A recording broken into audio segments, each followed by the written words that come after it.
What's going on, guys? In today's video, if you can tell from the title, I'm going to be showing you how to restore a centrifugal clutch. Specifically on my 97cc Doodlebug little mini bike here. The clutch has seen better days and it is starting to prematurely engage when I do not want it, so I'm going to be fixing that. And just so you guys have a example, I'm going to turn it on just so you could hear what it sounds like when a clutch prematurely engages.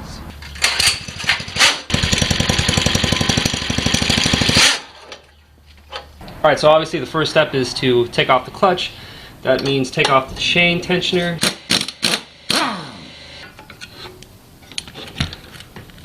That was easier than expected. So now that I have it out of the mini bike, I'm gonna take out the outer piece from the actual part that springs out. I'm not entirely sure of the terminology here, but yeah, you'll see what I mean.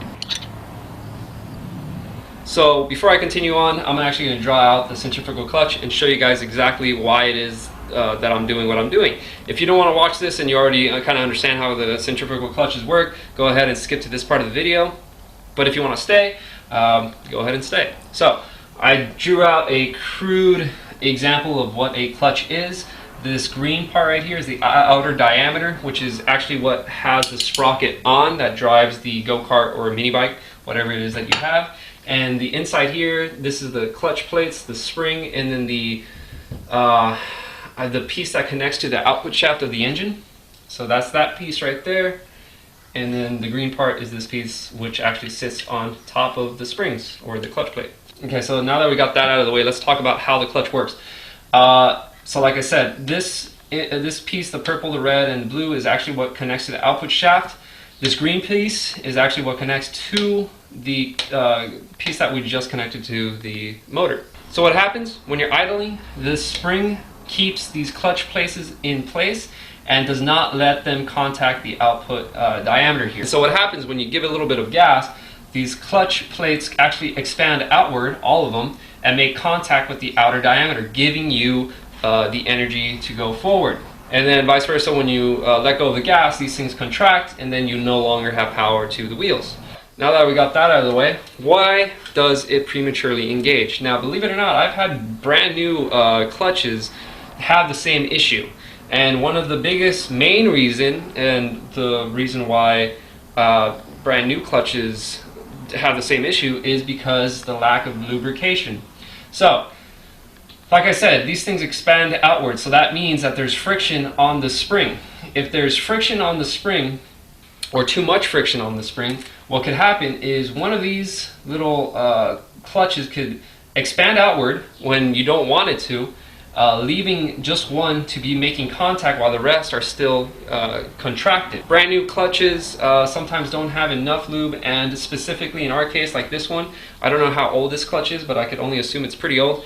Over time, the lubrication either evaporates or just gets clogged up by dust, dirt, debris, and you have that issue. That's why a lot of people in a jam decide to spray WD-40 in here, which is a cool fix. It doesn't hurt anything, but it's not the ideal fix for a long-term solution, because one, the WD-40 that you spray in there is just gonna get clogged up by dirt, debris within a couple of minutes, depending on how you drive it. And two, the WD-40 actually gets on the contact points of the clutch and actually starts to smoke.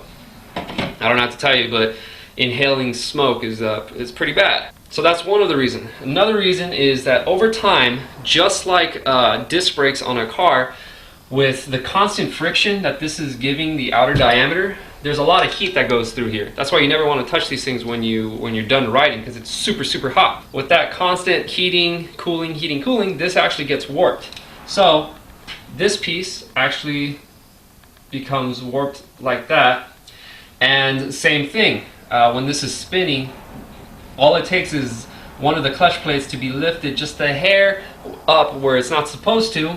Add the problem with the lubrication, that could also be an issue, and it actually makes contact with the clutch plate when you don't want it to. So that could be another issue. Now that's a bigger problem to solve because you need a lathe. Luckily I do, but for a lot of people don't. So if your clutch is warped, honestly, if you don't have a lathe, I would just recommend buying a new one, because there's not really much you could do unless you don't mind spraying it every time with WD-40. But those are the two major reasonings why your clutch prematurely engages. So I didn't do the best at explaining, but hopefully that kind of narrows down the idea.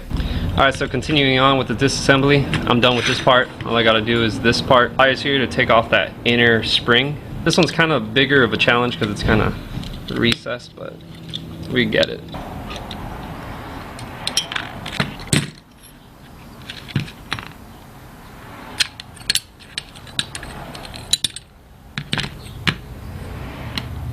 Alright, so right off the bat you could see there's a lot of rust. The surface area in where this clutch piece is supposed to be gliding is all roughed up.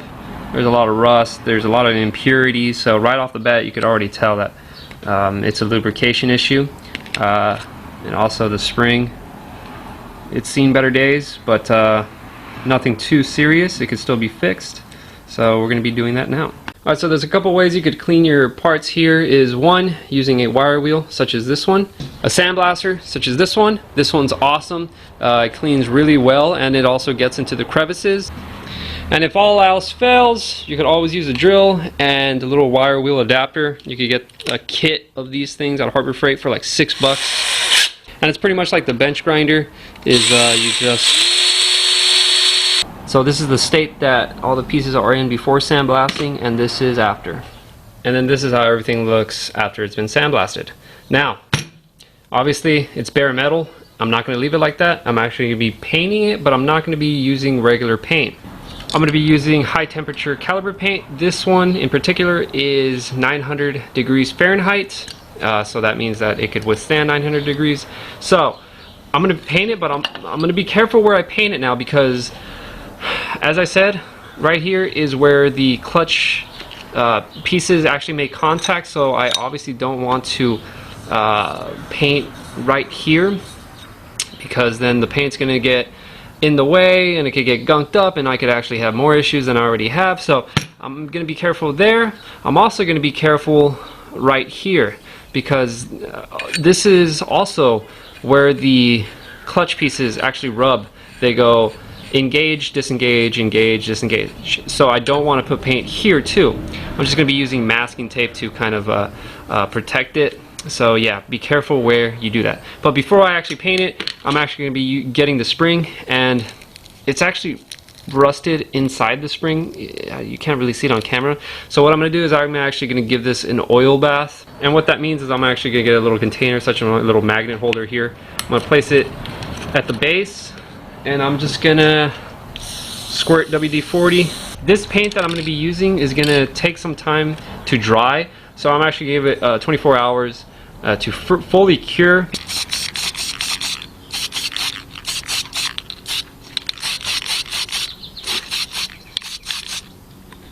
Alright, once everything is dried and ready, we're going to be adding our lubricant. I'm going to be using caliber grease because this could withstand high temperatures, and it's not runny like WD-40 is. So I'm going to be putting some on here because it's obviously where the pads rub up and down.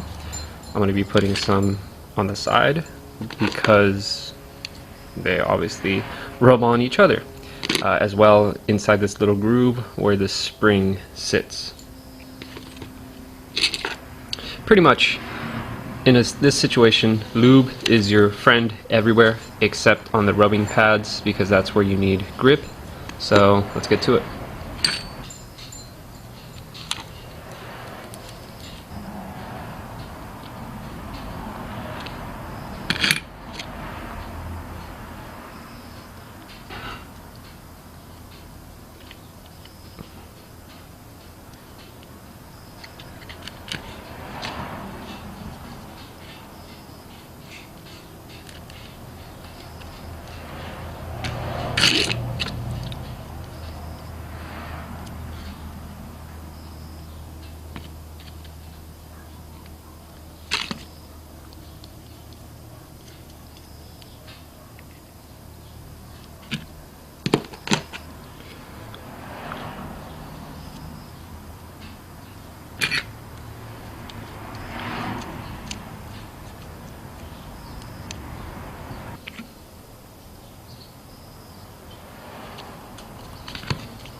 Once we have the clutch kind of pressed down with these clamps, otherwise it would come apart with the force of the spring, I want to put the retaining clip back in again, and then after that we should be good. I'm just going to wipe away the excess that was caused by the clamp squeezing it.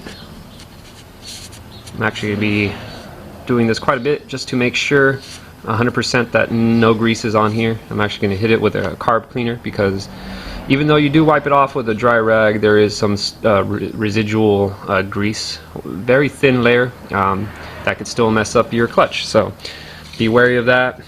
Actually, I'm going to spray it on the rag and then wipe it.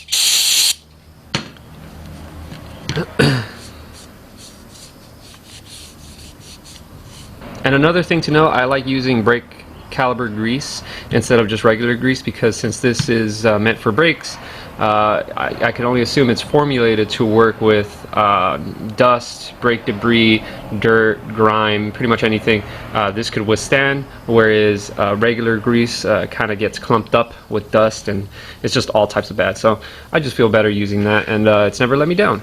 Alright, once we got that going, I'm going to be putting a little bit more grease on the output shaft here, because again, this does sit on here and spins on this little shaft right here. And I actually also sandblasted that part just to kind of get rid of any particles or any surface area contaminants that could scratch and score up the inside bore here. Just another thing to be worried about. And also, this clutch has this spacer right here. And this spacer is actually what separates this part from grinding and deteriorating the surface area on this part of the clutch. So don't lose this piece. It's very valuable. And I'm also going to be putting a little bit of grease on here, because again, it does rub on both surfaces, so it's good to be wary about that. Put it on there, spin it, and it feels good. Alright, final piece that holds everything together is this retaining spring. And we are good. Let's put it back on the bike.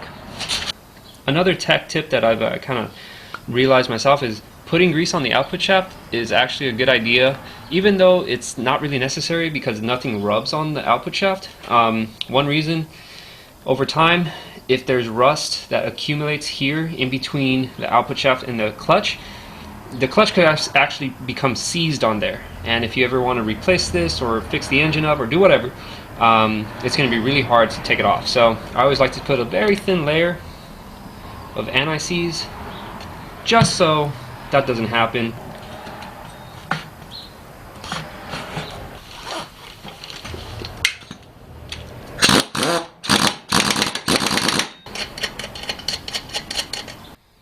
And there you have it, guys. That is how to restore your clutch. Thank you so much for watching, and I'll see you in the next video.